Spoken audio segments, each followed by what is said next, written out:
Sulaiman tidak mengetahui kalau orang yang dibawa oleh angin ke India itu sudah dicabut nyawanya oleh malakul maut di sana. Setelah mencabut nyawa nadimnya ini, malakul maut kembali menemui Nabi Sulaiman. Wa dakhala ala Sulaimana alaihi salam. Maka malaikat maut kembali menemui Nabi Sulaiman. Faqala lahu Sulaimanu alaihi salam. Maka Nabi Sulaiman bertanya kepada malakul maut itu, li ayyi sababin kunta tutilun nazara ila dalikar rajuli. Dengan sebab apa engkau memperpanjang pandanganmu kepada laki-laki itu? Malaikat maut, ente ngapa ngeliatin teman saya aja, diimplongin tuh teman saya. Ola, malaikat maut berkata, kuntu ata'ajjabu minhu, aku heran kepadanya. Kuntu ata'ajjabu minhu, kata malakul maut, aku heran kepadanya. Li'anni umirtu biqabdi ruhihi bi ardil hindi, aku diperintahkan untuk mencabut nyawanya di negeri India. Wa huwa ba'idun anha, sedangkan negeri itu adalah sangat jauh darinya.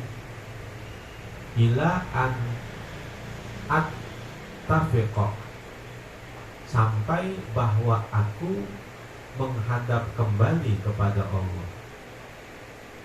Wa hamalat hurlihu ila hunaka, dan ternyata angin membawanya ke negeri itu, kama qaddarallahu ta'ala, sebagaimana yang telah Allah mentakdirkannya. Faqabattu ruhahu hunaka, sehingga aku mencabut nyawanya di sana. Aku diperintahkan oleh Allah untuk mencabut nyawa si Fulan bin Fulan. Aku cariin di India, kok nggak ada, nggak ketemu. Jadi SK-nya turun, cabut nyawa si Fulan bin Fulan di India. Saya cari di India, kagak ada. Akhirnya ini malakul maut ingin minta bantuan kepada Nabi Sulaiman. Tahu gak si Fulan bin Fulan ada di mana? Kok saya cari di India kagak ada.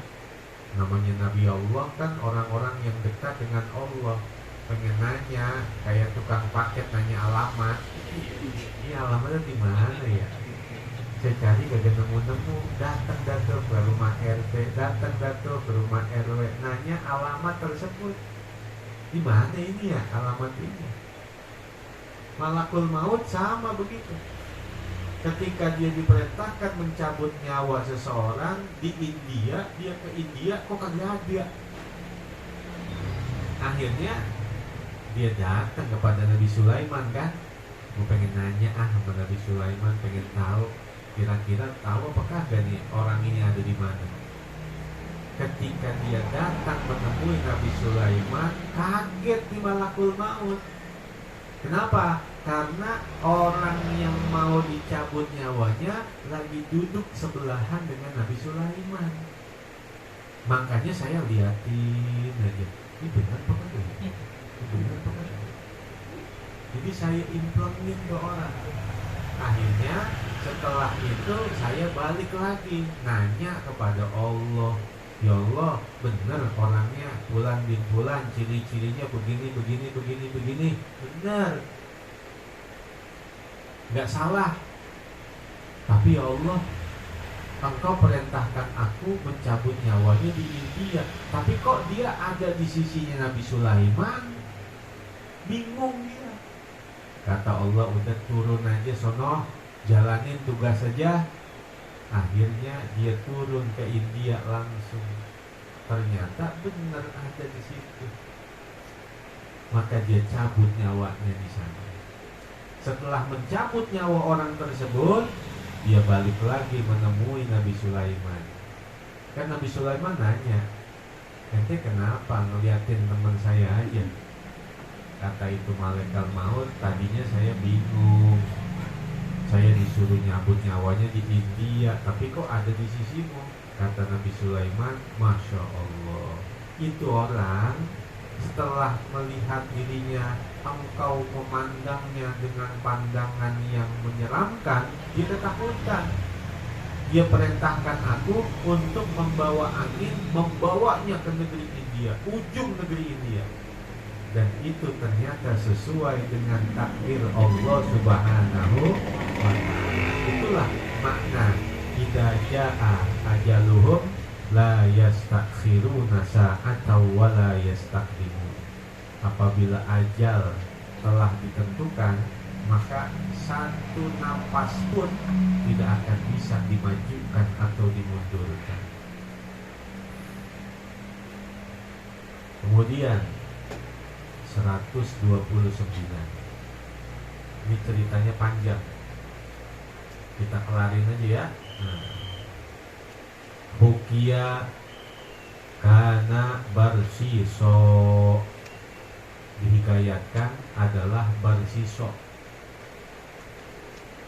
Pernah dengar gak barsiso? Cerita barsiso pernah dengar gak? Nama barsiso pernah dengar gak? Barusan disebutin.